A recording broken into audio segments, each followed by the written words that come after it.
Esse aqui é o Pablo, o nome desse é Tyrone, essa é a Uniqua, agora temos a Tasha e por fim o Austin, os bichinhos que unidos são... Seus amiguinhos, os Backyardigans.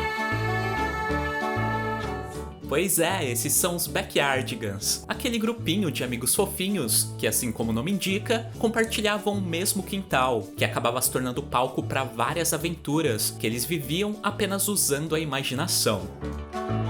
Juntos nós somos os Backyardigans. Aventuras essas que com certeza marcaram a infância de muita gente que cresceu ali nos anos 2000. Oh, Pirilim Pim Pim, lembram de mim?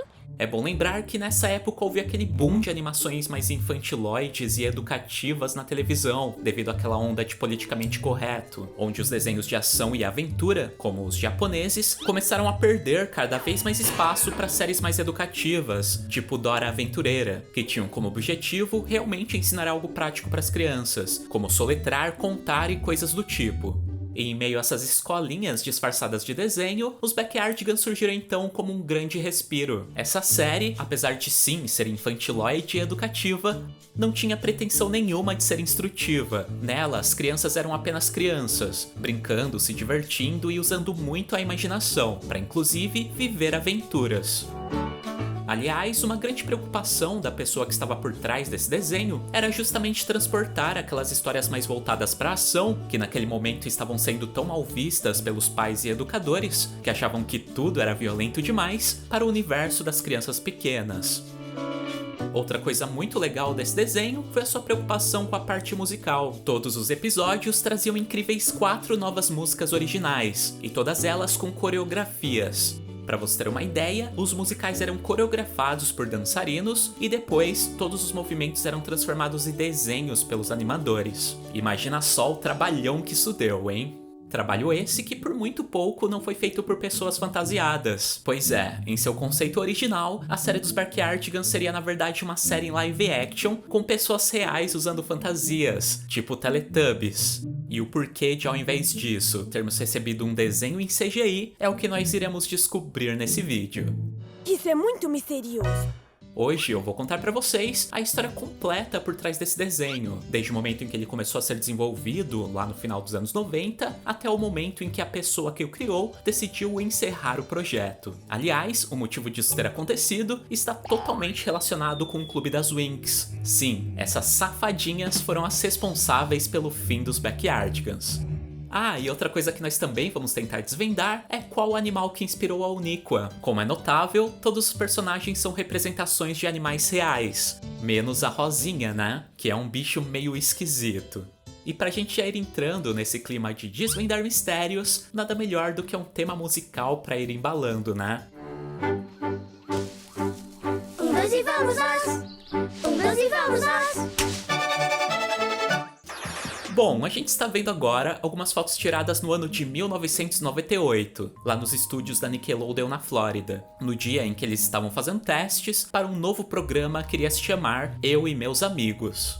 E a pessoa por trás desse projeto era essa tiazinha aqui, a Janice Burgers, que naquela época não era nada mais do que a vice-presidente da Nick Jr., e que naquele momento estava estreando como autora de um programa totalmente idealizado por ela. Só que o resultado acabou não agradando a alta cúpula do canal, e o seu projeto foi então cancelado.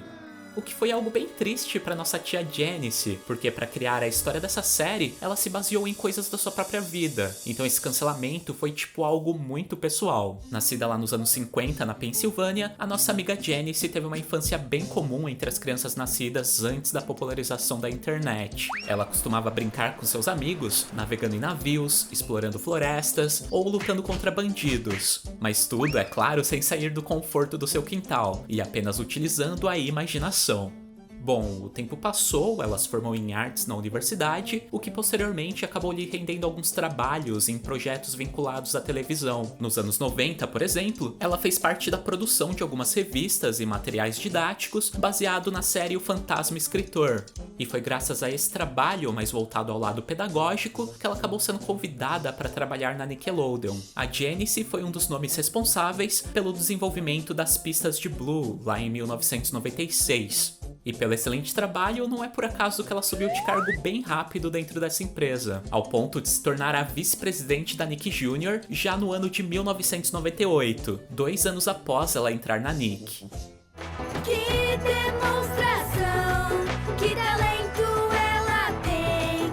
Bom, uma das suas melhores qualidades durante a sua gestão era sua participação ativa na criação dos novos desenhos e programas. Ela costumava colaborar bastante com a parte criativa, dando ideia para roteiros, conceitos e coisas do tipo. E vendo essa sua empolgação, os seus superiores sugeriram que ela então desenvolvesse sozinha um novo programa para Nick Jr. E foi assim que surgiu a ideia do Eu e Meus Amigos, um projeto que seria uma série em live action com pessoas reais fantasiadas, e que traria como protagonistas 5 crianças que iriam viver várias aventuras ao redor do mundo, mas sempre sem sair das suas casas. Eles iriam viajar sim, mas apenas na imaginação enquanto brincavam no seu quintal.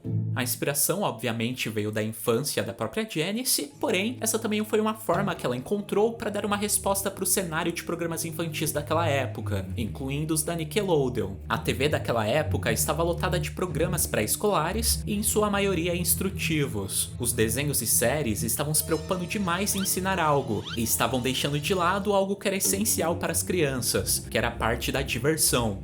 Para ela, as crianças precisavam sim ver histórias fantásticas, com os personagens se aventurando em florestas, desertos e locais perigosos, se transformando em cowboys, cientistas, detetives, astronautas, super-heróis e coisas do tipo.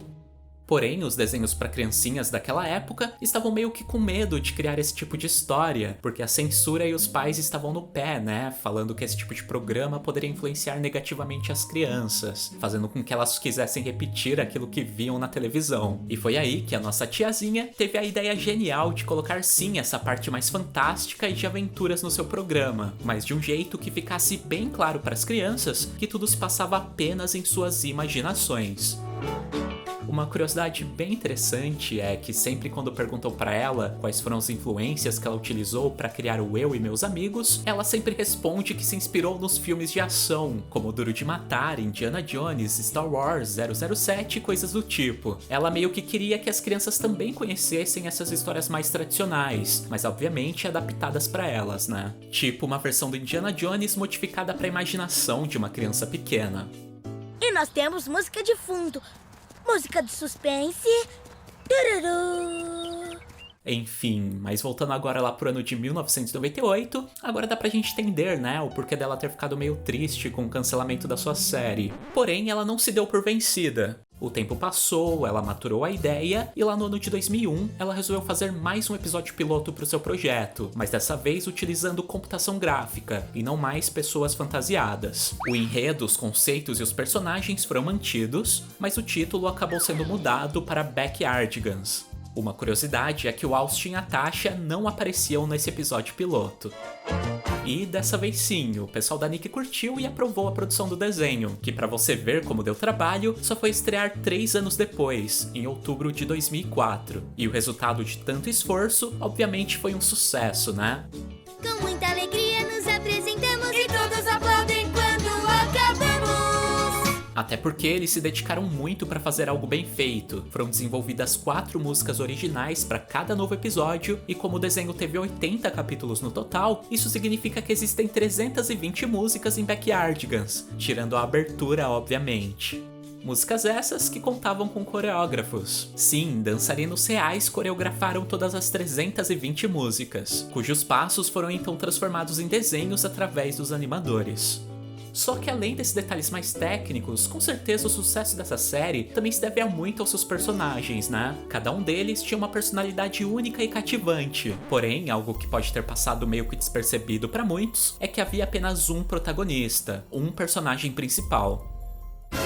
Como a gente já comentou, o título desse desenho deveria ter sido Eu e Meus Amigos. E esse eu, que seria o personagem central da história, seria a Uniqua, a única que apareceu em todos os episódios, e que, como curiosidade, foi inspirada na própria Janice quando criança. Não é à toa que, diferente dos demais personagens, ela não foi inspirada no animal real. O Pablo é um pinguim, o Tyrone é um alce, a Tasha é uma hipopótamo, e o Austin um canguru. Já a Uniqua, apesar de muitos falarem que ela parece uma lagarta ou uma formiga, na verdade é única, assim como seu nome indica. Ou seja, ela foi desenvolvida realmente para ser a protagonista. Sou incrível demais. Bom, só que o curioso é que apesar desse sucesso todo, esse desenho acabou sendo cancelado abruptamente em 2013, depois de apenas 4 temporadas. Que é um número até que razoável para um desenho, né? Mas Backyardigans não estava demonstrando sinais de desgaste e continuava sendo uma série ainda muito popular. Porém, infelizmente, ela acabou sendo vítima de uma mudança dentro da própria Nickelodeon. Não. Então, lá por volta do ano de 2013, 2014 e por aí, o campo da televisão começou a mudar bastante a nível mundial, devido à chegada das plataformas de streaming e à popularização da internet. E os estúdios de animação da Nickelodeon, que produziam os Backyardigans, não podiam mais só se focar nos canais de TV. Eles tinham que pensar no mercado mais abrangente, e também em outros tipos de mídias. E foi por causa dessa mudança de pensamento dos estúdios da Nick que Backyardigans acabou chegando ao fim. A Nickelodeon decidiu cancelar vários dos seus projetos autorais para comprar franquias maiores e com mais potencial nesse quesito multiplataforma, como Tartarugas Ninjas e Clube das Winx, que hoje são desenhos de propriedade da Nick. Aliás, todo o pessoal de Backyardigans, incluindo a Janice, foram transferidos para os desenhos das fadas. E é por isso que a gente pode dizer que o Clube das Winx acabou com a Uniqua, a Tyrone e toda a sua turma. Como curiosidade, a Janice continuou trabalhando nas Winx até se aposentar, lá no ano de 2016.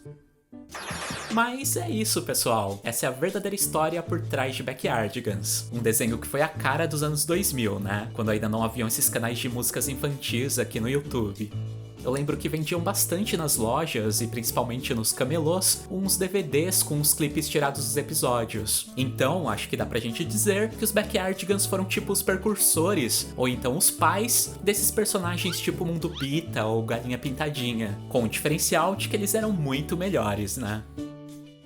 Tchau, pessoal. Tchau, gente! Até mais, pessoal!